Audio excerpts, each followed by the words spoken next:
A traditional newspaper will have your sports section and your food section, your arts and culture section, your local section. Politico, I think what they've done super well is hyper-focusing on the politics. We don't do editorials, we don't do opinion boards, we don't get into anything that's not strictly politics. And to that point, we really focus on the personalities too, which is something I really enjoy doing. We have 2 playbooks every day, a playbook in the morning and a playbook in the afternoon. It's a lot faster paced, but I think it's just the ability, again, to connect with people more immediately that you don't quite get at the same legacy news outlets.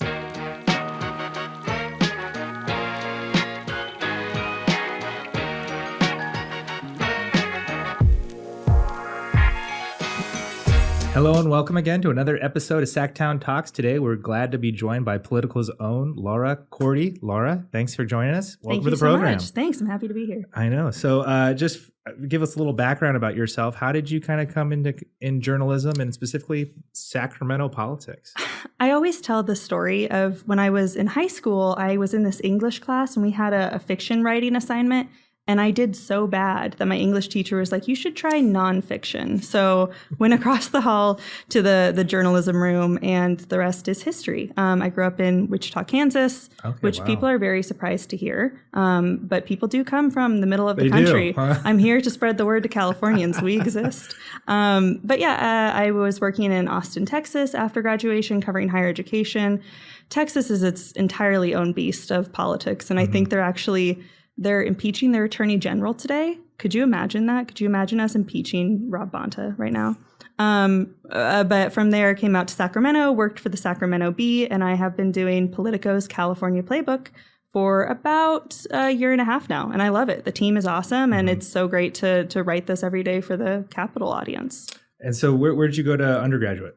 University of Kansas, the Jayhawks, so if you follow basketball. You stayed in-state, yeah. Yeah, I did. Yeah. I stayed in-state. That's sweet. In Sacramento, we all know about University of Kansas because one of our favorite Kings, Scott Pollard, is from there. So. Oh, I didn't know that. Yeah. Okay, very good. Jayhawks, we keep on top of them here. I appreciate that. I'm in good company then. Yeah. So you made your way down to Texas, and then you came out to Sacramento, and you started with the Bee? Yeah, the Sacramento Bee, which I feel like so many excellent California journalists and national journalists, frankly, have come out of the Sacramento Bee. And so I was super grateful to get the opportunity to work there and learn from the folks there. And you ran with the Capitol Alert, the Twitter? I did for a little bit, yeah. I unfortunately have too much fun on Twitter sometimes. And so I remember when I started, Jeremy B. White. Yes, B. White, very important. Used to run the Capitol Alert. That's right. And then he handed it off to Alexi, who's now with the Chronicle.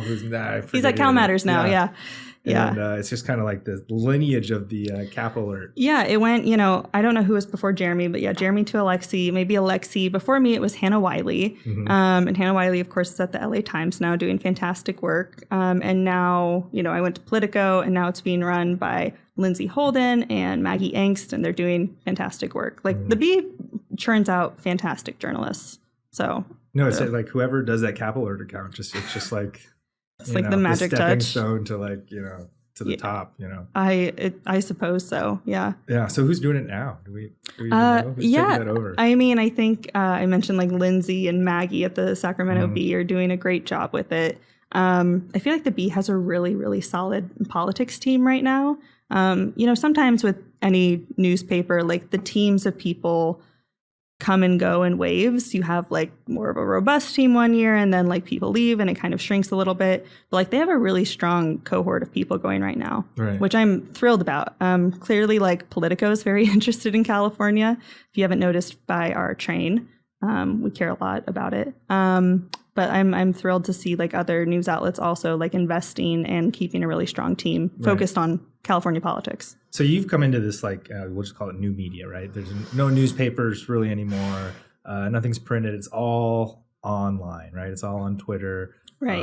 And email blasts and things like that. Yeah. Kind of what is that like for you? Kind of basically kind of creating your social media footprint and your followers is basically, how you get your stories out.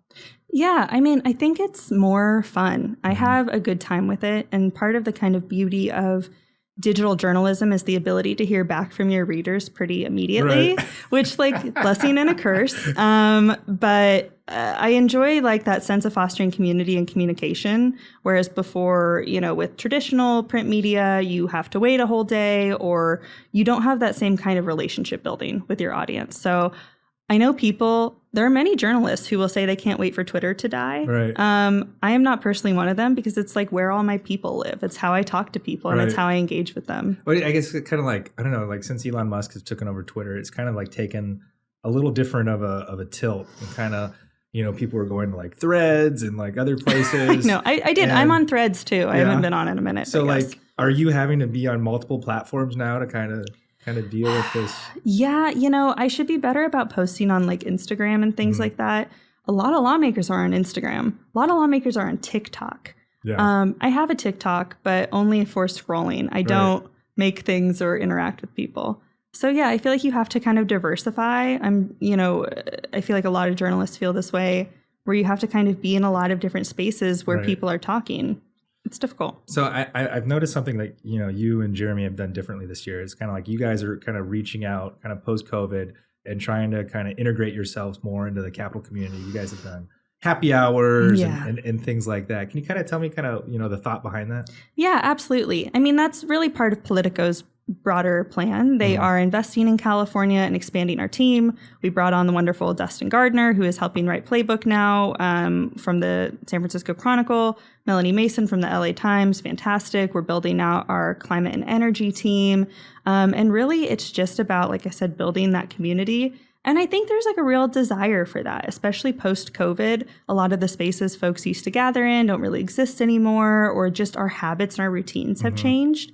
And so I think creating spaces for the Capitol community to come and talk to us and talk to each other and have a good time, I think is really critical. And I'm thrilled that Politico wants to be the kind of instigator of that, bringing back that culture. It's interesting. Like you've worked for, I guess, an established old newspaper, right? The Sacramento Bee has been around for a long, long time. Yeah. Kind of Politico is like a new player here in terms. Kind of what's the differences between working for like a standard newspaper versus Politico?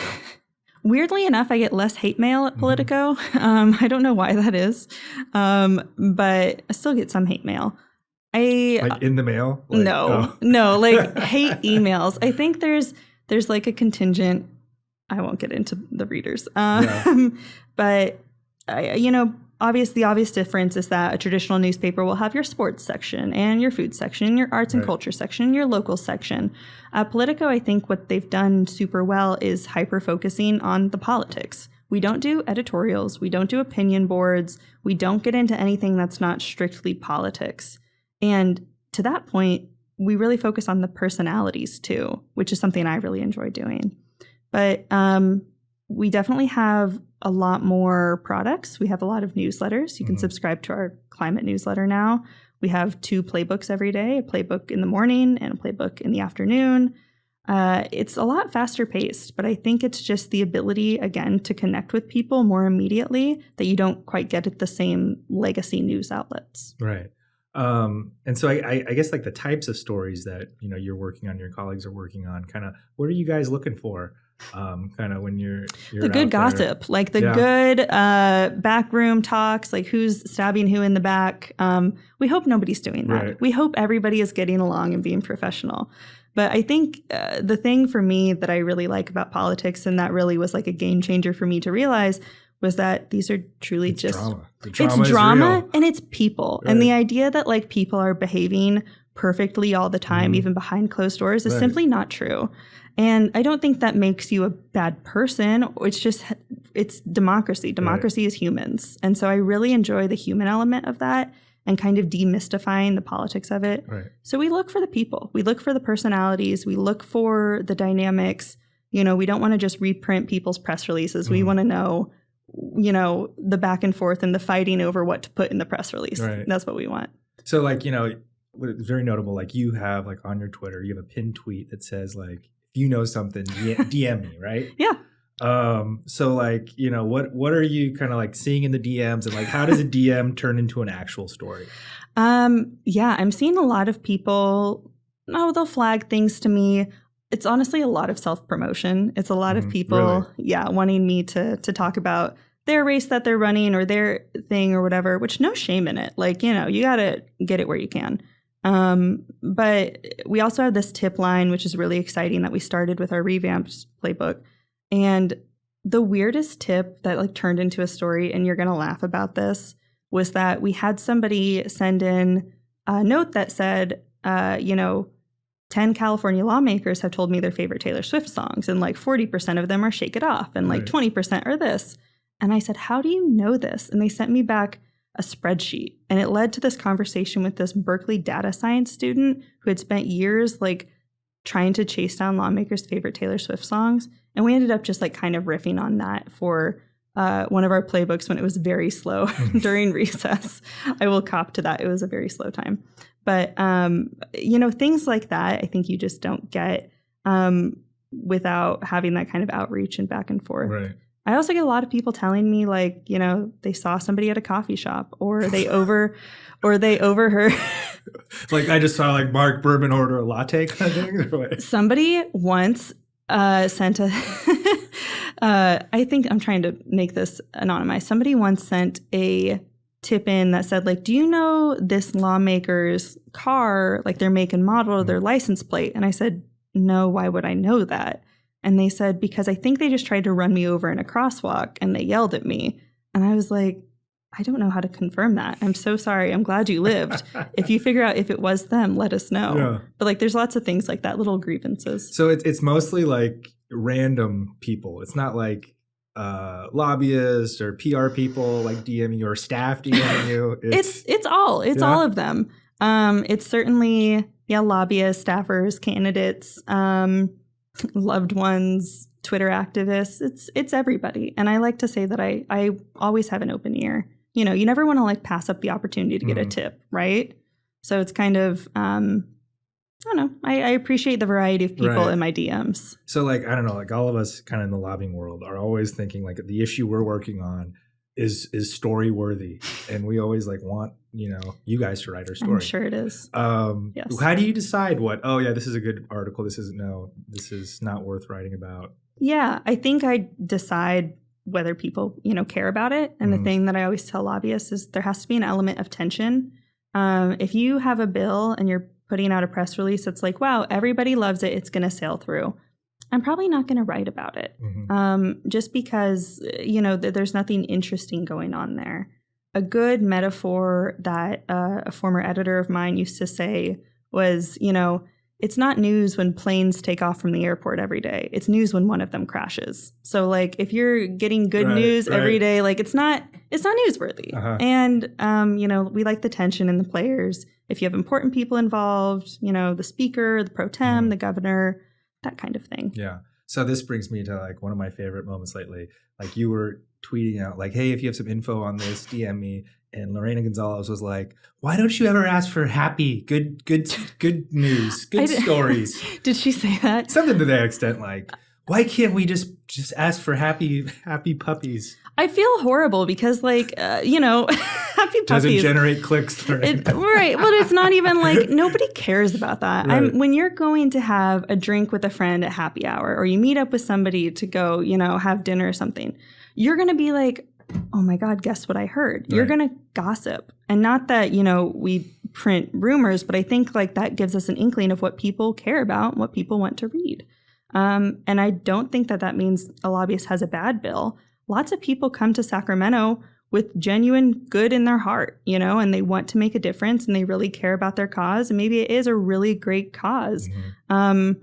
I just, it doesn't always rise to the level of, my newsworthiness. But that doesn't mean it's a bad bill. It's, it's probably great. Yeah, there's 2,500 of them over there. There's all the time, exactly. And some of them are really, I don't know if you read some of these bills, but some of them are very minute, like incremental policy language. Right. It's not all puppies and Skittles. So, yeah. And so kind of, as you noted, like we had this legislative recess. It was kind of dull. It was kind of bland. Then we come back, we have the pro tem changing of the guard. We have the suspense file, kind of like what has the last week been like for you and kind of. Yeah. It's been really busy. I unfortunately was sick the last 4 days. So I didn't catch suspense file, although I, was like following along as best I could on Twitter, and it seemed relatively uneventful. But I think a lot of journalists will relate to this of I prefer the busy times over the slow times, especially when you're like Politico and you have to still put out a daily newsletter. And you're like, what do I write about for tomorrow? There's literally nothing happening. Right. There's literally nothing going on. People are in Hawaii. They're in Bermuda. Their like phones are off. Nobody's answering my calls. So I really do prefer having the busy season again. And yeah, I'm excited for the last 2 weeks of the session. I think drama. Yes, of drama. We live on drama.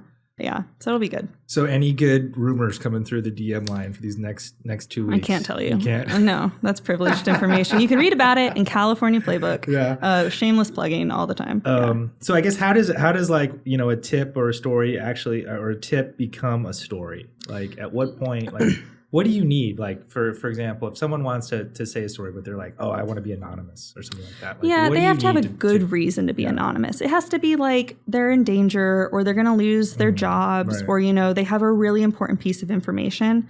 I've had people ask to be anonymous before to like praise somebody. They're like, off the record, this guy's so great. Yeah. It's like, I'm not giving you anonymous privilege for that.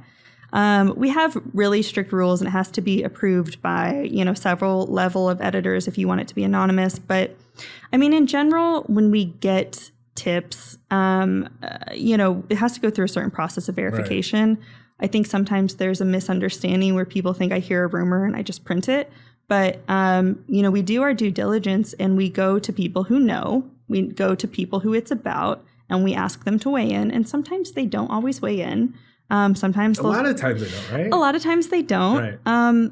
But I think there's this was kind of the situation with the Mike McGuire story last week, where we had, confirmation a few hours ahead of time that he was telling people that he had the votes to be the next pro tem. Right. And that was the basis. He was telling people he had the votes, which we had multiple, lawmakers who actually, had this interaction confirm this to us on background, right? And so we're pretty confident that this is happening because multiple people have told us this. And also, we do our due diligence of like going to McGuire's office and the pro tem's office and asking if you want to weigh in. And, they don't want to weigh in. We go through, we cover our bases and we check our boxes. We're not just like printing off rumors, if that makes sense. Well, because we had the opposite thing happen in the assembly last year, right? Where Rivas tweeted out, like, I have the votes. Like, right. I'm going to be speaker. And then all of a sudden he didn't. It's like, does he have the votes? Yeah. Yeah. That was, if you have any idea of what actually went on inside that room, would love to know. Well, I learned what the pineapple was for finally. What was it? We had Ken Cooley on, and I guess if you have Ken, he'll tell you, the pineapple is a sign of like friendship and coming together. And so they were passing the pineapple around as a symbolism of togetherness. I wasn't in the room, but that seems extremely odd. Also, pineapples are symbols of other things. Did you ask Ken Cooley about that? No. Okay, good. This is a family podcast. That's great. Yeah, that's so interesting. That continues to like haunt Jeremy. I think he's a little bit like not resentful, but he's like, what did I start? You know? Funny. Like it was when they were appointing the AG, right? And everyone was like, oh, who's it going to be? And it was kind of like a reality show where they announced people who it was not going to be. It was like Daryl Steinberg's been eliminated. Adam Schiff has been eliminated. Big red X, yeah. And I remember Jeremy was like, who's it going to be? And I was like, it's going to be Vonta. He's like, how do you know? And I was like, I just know. You just know. Vonta's texting. And he's like, no, I need a source. I just like no one's going to source that. No. And like, there are lots of things lawmakers will be like, you should write a story about, X, Y, Z. And I'll say, cool. Who can confirm that to me? And they'll go, nobody's going to tell you on the record. Right. And I say, well, then what am I doing? I will say on the Vonta thing, I have a funny story about that, which, that was also during the time that everybody, was trying to figure out who the next AG was going to be. And I think we knew an announcement was coming soon, and Vonta was on the short list. And another member of the press corps remarked to me, they go, I think Vonta's going to be it. And I said, why? And they said, because I just saw him and he had his hair done. His hair was like newly cut and looked really nice. And I was like, that's a weird indication. Lo and behold, next day, like press conference, Rob Vonta there with his brand new like hairdo. Haircut. Yeah, looking very dapper. And I was like, these are the little things you have to pick up on, you know? It's so funny. Get the hairstylist tips in the DMs. I know. Yeah. Honestly, there are a few hairstylists in Sacramento who I hear have all the good gossip. So yeah, you need to hit them up. Yeah, we need to figure it out. Yeah. So you kind of touched upon this, in your Twitter, your DMs, your messages, your emails. Sometimes you get some nasty grams out there. How do you kind of navigate the hate and the complexity of it? Especially now, it's like so polarizing. It's super conservative, super liberal. Everyone's fighting. Yeah, I feel like especially when it comes to screens, this is not a novel concept, and I'm sure you're aware of it too. People get so much more heated behind screens than they ever will be in person. Mm-hmm. And I try and keep that in mind. And if it's somebody that I want to maintain a relationship with, I'll call them up. We'll have a conversation. They're usually pretty, they calm down. It's rare that anybody like screams at me on the phone. But those nasty comments online, you really just like have to ignore them. There's no reason to get in the mud with people. And I personally think it makes like you look worse to try and be fighting with somebody on the internet. It's not a good place for discourse. People are going to say hurtful things, and you can't get all the nuance that you need to in that conversation. So I don't really do that. There was one time somebody sent me a really nasty email where they called me horrible names, and they used an anonymous email, but I was able to track it. And I connected with them on LinkedIn, and I followed their business. Yeah. Oh. I don't think they liked that. But yeah, I mean, I thought you were going to tell me it was like a members. Wouldn't that be great? No, sometimes you ever see like the anonymous Twitter accounts sometimes, and it's like, this has to be somebody, like a lawmaker, right? There's a great one, like Fats Domino. I was like, who's this guy? Like there's some of these accounts like know a lot of things, and I'm like, are lawmakers making burner Twitter accounts? 100%. I think so. Right? Yeah, there's some lawmakers I think that definitely do, but that's just like another reason I feel like supporting my theory that this is all just like people and it's all drama. The idea that there's some kind of like high and mighty, power that exists over in that building that's untouchable to mortals, I think is, completely untrue. And it's, proven by the fact that you have lawmakers with burner accounts or, being silly, or I really like demystifying all of that. So like as your job, what is the definition? Like, what are you supposed to cover? Politics. Just in general. So from the governor's office to the Senate to the Assembly. Yeah, to Congress. I like covering the elections and campaigns, seeing, when it comes to like bill coverage, we have policy reporters who are so skilled and so tuned into everything. I feel like for me, where I come in is where there's big fights over policy. What's the big thing that Gavin Newsom is pushing for this session? What got Atkins really upset during a meeting? Like it's covering the biggest fights and the biggest personalities, I feel like is my mandate. Mm-hmm. And so you're going to the governor's press conferences, you're following the Senate and the Assembly, you're just bouncing around. Yeah, there's so much. Yeah, I was going to say, because you're just like on the Assembly floor. And it's like you can just choose where to be because a lot of it happens simultaneously, right? Yeah, it is nice that I can kind of choose where to be, but it's also kind of like the, when you have so many options, it's kind of hard to decide which to do. Mm-hmm. And the most frustrating days for me are when I start and I say, okay, I have like 4 stories that could potentially go into Playbook. I don't know which of them is going to pan out to be the most interesting. And I might waste like an hour or 2 trying to chase down leads on story number 1. Okay, that doesn't pan out. I've wasted 2 hours. Like I'm going to go to these 2 press conferences for maybe story number 2. That doesn't pan out. Okay, what do I do now? I wasted like 6 hours of my day, and now I have to quickly learn about story number 3. And that's the really frustrating part, I think, about having so much to cover. But again, that does mean that I get to choose what I want to do, right, which is not the worst thing in the world. Yeah. So I guess how do you split up the work between you and Jeremy and some of the other political folks? Yeah. So Jeremy just recently transitioned away. He's a senior reporter now. And so he doesn't really do Playbook anymore. We have Dustin Gardner, who's my co-author, and just fantastic. Dustin is so detail oriented and knowledgeable about the Capitol. I'm so grateful to have him. We try and switch off generally who is writing the top of Playbook, and then the other person will do like lower down secondary items, which are like who's raising money, who's running for something, who was spotted at Labu with what lobbyist, like that kind of thing.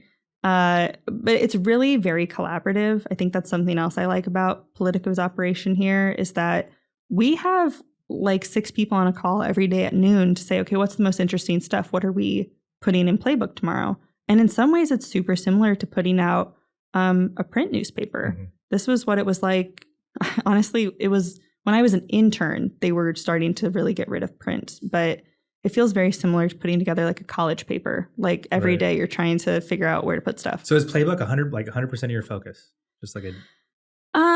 It's 100% my responsibility. Yeah. I mean, not 100%. So if you want to do like a longer form, you have that choice. I absolutely do. I will say that, I can do that.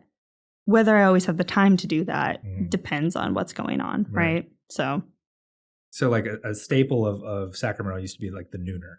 Yeah, Scott Lay and the nooner. Yeah. It'd be kind of like that gossipy, like 12 o'clock thing. Is that kind of like where like you guys have kind of taken that corner of Politico? Yeah, I think so. We really want to. I personally enjoy it. I think that's something that maybe a void that people would like to see filled. Obviously, Scott Lay was like beloved and the nooner is beloved. And I think it speaks to the kind of community that you want to develop, right? I also always say that like there's some things that like we can publish in Playbook that like a normal news outlet wouldn't. There's little tidbits that we pick up on that wouldn't necessarily be. I couldn't go to my editor at the Sacramento Bee and say, I want to write a full story about how, Mark Berman had colorless Skittles on the floor today. Like, I'm not going to do that. But he did, and I tweeted about it. I know, I saw it. Right before you came here. Yeah, I was like, gotta get that out. What flavor are they? Did you get an answer? No, I should have. He wasn't eating them because they were a year old. Yeah. They were symbolic. Yeah, they were symbolic. Yeah. But yeah, and that's where I like really thrive. I think like we got like the scoop on Matt Haney, like, dislocating his hip. Right. And it's like, are you going to write about that in like, the top page of the LA Times? Matt Haney dislocates his hip? Right. No. But it's like the little tidbits and like chatter about people that you can get into Playbook. Yeah. And so I guess that's kind of like the interesting thing is you're a journalist, you're covering these people, but you're there every day. I guess you kind of develop a relationship with them, and kind of how do you balance, I guess, professionalism and objectively covering them versus, personal relationships and things like that. Yeah. Something I personally do, which I think is like a journalist choice, I never call them by their first names, just because it's important to me to remind them assembly member, senator, or if it has to be short, I'll say like Mr. something. Right. I think they know that they, I'm a reporter at the end of the day, and I don't know. I mean, I like having a good relationship. I think it's a professional relationship as much as it can be. And I've written, not flattering articles about lawmakers before, and they're very understanding. And like, it doesn't affect our relationship. It doesn't. They don't give you the side eye. I mean, it depends on how critical it is. But like, I think in general, lawmakers understand that you're subject to a certain amount of scrutiny in this job. And at the end of the day, it's never personal. But if it's something, notable, like I have to write about it and I let them know. And part of, for me, maintaining those good relationships is also, if I have a negative story or a negative something and I have it all confirmed, I will go to the lawmaker and I say, listen, like we have these things. It's like, obviously on the record, like I'm very, like, I give them a chance to comment. Like I don't burn them, if that makes sense. So it used to be like you'd have like a tape recorder. And you like press your tape recorder to record comments and things like that. What do you guys use now? Like phones? Yeah. Yeah. You just take your phone out and you just... Yeah, like good old voice notes app. We use Otter, if you guys are familiar with it. It's a transcribing system, which is my favorite. Like you can double check the quotes on it. But yeah, it's basically the same. You also have to be... we were talking about this morning. California is a 2-party state, so you can't surreptitiously record anybody. It's illegal as soon as you start doing it. You have to like immediately ask if it's okay to record. So people know when they're on the record with me. That's important to me. I also think that people who have been in this space long enough know that when you're talking to a reporter, it's on the record. And if a reporter asks to talk to you, it's on the record unless you specify otherwise. But yeah, I don't... It can be a little bit tough, I think, maintaining that balance of good relationships and good coverage. Right. But I think I simply like, wouldn't you trust a journalist more knowing that like they're willing to, you know, do the real story instead of do the nice story and maintain access? I think journalists get criticized a lot for this idea of, you know, pulling punches so that they can maintain access to people. And like, that's not genuine like journalism to me. Well, there's always this whole conversation of like whether you guys are really printing the truth and getting the true facts out there. Or is this a fake story? Is it, or a softball story? Yeah. Right. And to me, that's like so important. I don't want to just reprint somebody's press release. And, you know, if I feel the story is accurate, and it is accurate, like, sorry, that's the truth. It's not my job to spin it in a way that makes you look good or hide certain facts to make you look good or, you know, massage it at all just for your benefit. That's not really why I'm in this business. Yeah. And I find it, unfortunate when people expect that. Right. So you covered California politics during COVID, kind of this kind of wacky 3 years we've had. What's the most memorable kind of moment or story or press conference you worked on? John Cox and the bear, like easily. John Cox, who was running in the recall, brought a live grizzly bear out on the campaign trail, which he wasn't a grizzly bear. This is an important distinction. California doesn't have grizzly bears. Right. I think it was like a big brown bear. I'm trying to remember the name, but the recall was a fever dream. I'm sure that Gavin Newsom feels the same way. Like, I think Gavin Newsom, like the rest of us, are still a little scarred from the recall. It was just like a punishing pace, I think, of news and just interesting personalities. But covering that, especially during COVID, was so bizarre. Mm-hmm. There are just so many. The other thing is that like I came to California in the middle of COVID, so I didn't know pre-pandemic politics. This is like has always been my normal, right? So I didn't know how things were really working, but it's been a wild ride. Yeah. Last 3 years. Yeah, I forgot about the recall. Did you really? Yeah. It is so odd, and it's funny because I feel like it was so much hype, and then within like 8 minutes of the polls being closed, it was like done. Yeah. Like, Dave Wasserman was like, I've seen enough. Like, Gavin Newsom remains governor. But I really like thinking about the recall in a very meta way of just like the frustration from folks who were in lockdown and how that led to a movement of anti-vaxxers and then how that led to this like effort to recall the governor. Right. And you have to consider like credit where credit is due. It's really hard to qualify any statewide measure in California. You need several $1 million, like more than $10 million to do anything. And the recall was really funded or like pushed by a lot of grassroots volunteers. Like it was people who like weren't at work, had like, I don't want to say nothing better to do, but they had time and they were super angry. And so it was super volunteer driven, which you almost never see. Right. And now we're seeing like the vestiges of that anger in like the parents' rights movement, because you had all these parents' rights folks installed in school boards to combat the masks and the vaccines and like the school reopening. And now that's led to these policies around like CRT and LGBTQ issues.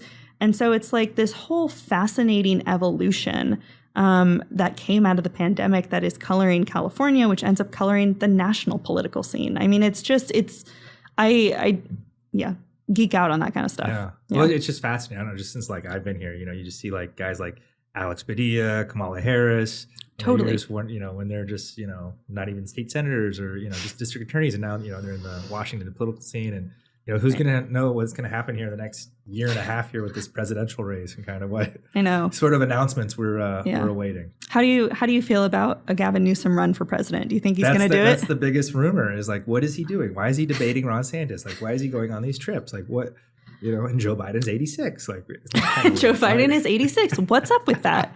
How did that work? Guys, it's a fact. I saw some people arguing today on Twitter about like, why are you bringing up his age? And he's like, it's just a fact. He is 86. It's just a fact. Yeah. And like, far be it from me to, opine on where the limits of, government should be. But it's also interesting watching that same kind of dynamic play out with Dianne Feinstein. Oh, yeah. I mean, and that's part of the rumor too. Is Dianne going to step down? Is Gavin going to appoint someone? No. He could technically appoint himself. I think the best rumor I heard was he might appoint Kamala Harris back to her Senate seat and then he'd be vice president. Yeah. I know everybody is coming up with these crazy, like, if he moves here, like little Tetris games. And I'm like, just because you can imagine those things does not mean it's going to happen, or that it should happen at all. But yeah, that's a really fascinating one to watch play out. It feels to me like the last 2 or 3 election cycles, like the general public has gotten really passionate about the age limit thing and about the age ranges of some of our older lawmakers. And I don't think that he would ever say it explicitly, but I think there's something to be said of Gavin Newsom wanting to inject a certain amount of energy. he said this, right? Yeah. And I don't think he's trying to make a knock at any of the revered elder statesmen, but this idea that like there needs to be a little bit more excitement and a little bit more energy and a little bit more like zest to the Democratic Party. That's why he says he's doing his campaign for democracy, right? Like they need a Democrats are getting out message. They need a really like vocal, outspoken, energetic messenger. And I think he's trying to fill that void. Yeah, it's interesting because, I was talking to someone and they're like, Trump did get the most, votes for an incumbent ever, but he also got the most votes against him ever. And it's like, is that same energy? Do people hate Trump as much as they did 4 years ago? And kind of people are worried, like, maybe they don't. Maybe, his supporters outweigh the haters right now. Oh, man. And so that's kind of what Gavin's talking about, this need to kind of remind people of like the stakes. What happened, yeah, I don't know, it'll be interesting how he uses that kind of clout that he's gaining at the national level. I'll be interested to see. I think the like easy and cliche response now is that he's going to want to run for president, which he could, but there's lots of other avenues for him out of this, and I'll be interested to see which one he takes. Anyone who's ever gotten a voicemail or an email from a reporter that says, I have a story, we need your, you can comment, but it's, by this time, we're printing the story. Yeah. Kind of what's your advice? If, a lot of people, as you said, don't comment. They're like, we're just not going to comment. We're going to run away. But it always seems like maybe not the right thing to do. No. And unless it's like super damning, like we found you're convicted of manslaughter. Like, you probably can't talk your way out of that one. But this is such a common cliche adage, like the cover-up's worse than the crime. I feel like copying to things when they happen or like accepting them diffuses a situation so much more than not commenting or simply saying like, yeah, that's like, of course, like I did this thing. And it makes sense because of XYZ. Like explaining yourself, I think always helps. And that's what reporters want. We might say like, hey, we saw that you accepted like a $200,000 donation from this weird group. Mm-hmm. Like, can you comment on that? Talking to the reporter and saying like, oh yeah, actually like I did that because of these reasons. Right. And it depends on how good your defense is. But for me, like shutting down is never smart. Unless you are like following the advice of legal counsel, right? Unless you're like, in litigation or something. But like we're very reasonable people and we want to be talked to like we're people. And so giving us these weird like statements full of like jargon or weird non-statements. Right, like non-statements. And this is the thing. I'm like, I'm going to tell it how it is. Like I'm not stupid, and if I see what you're trying to say here, which is like a non-comment, I'm going to say that. Like I think that people think that they can like control the message in some way by doing that, and it's just not going to happen. So I just say talk. Like talking is so much better than not talking in most circumstances. And everything now, like with social media and how things are done, like you get instant analytics on like how your article did, like how many views your tweets get, things like that. How much do you get caught up in that? How much does, Politico, like at the end of the month say, Laura, here's your stories. Here's every clicks they got. I do not know. I could not tell you my clicks. I could tell you how many subscribers Playbook has, but that's about it. I've worked for other news outlets that really care about that. And I think it's important not to like view that in too much of an evil lens, because that is truly how newspapers are surviving, especially with ad revenue declining so much. This idea that like reporters only publish things to get clicks is kind of insulting. Certainly, like, clicks are part of the job, and it's part of what, keeps food on our tables. Right. You don't want to write stories nobody wants to know. Right. But people treat it like this dirty, like, quid pro quo. And it's like, that doesn't mean I'm printing lies. Like, that doesn't mean I'm coming up with nonsense to get, like, eyeballs. It just means that I'm, like, working harder to get cool stories. Right. And for me, the way that, like, we at Politico judge our content and judge our, like, metrics, so to speak, is, like, the amount of scoops that we get, like, whether we can be first on a story, know things before other people. That's really, like, our most important metrics, more than page views. So is there, like, a healthy, like, competitive spirit in the press corps over there with, like, the other journalists and papers? Are you guys, like, competitors? Yeah, no, we have excellent competition, and it keeps us incredibly sharp. There have been many a days where, like, we'll come into the office with our hair on fire and be like, I heard that, like, X outlet has this story, like, we got to hustle, like, we got to get it first, And sometimes it works and sometimes it doesn't. But, like, I think as we alluded to before, like, people come through the Bee, they go to the Chronicle, they go to the LA Times, have been at Politico. Like, we all kind of musical chairs around these outlets over the years, right? And so I think there's never any, like, animosity, and it's kind of the same players that keep us all sharp. Do you guys, like, just keep information within your team? So, like, you're within the not Politico sharing, team? Like, yeah, like, if you guys are working on a story, it's like your guys' story. Like, we're not sharing it with Zabala. We're not sharing it with no. LA Times. No, we work really hard to keep stuff out of Ashley Zabala's hands. Yeah. No, she's an excellent reporter, and frequently somebody that is getting the scoops.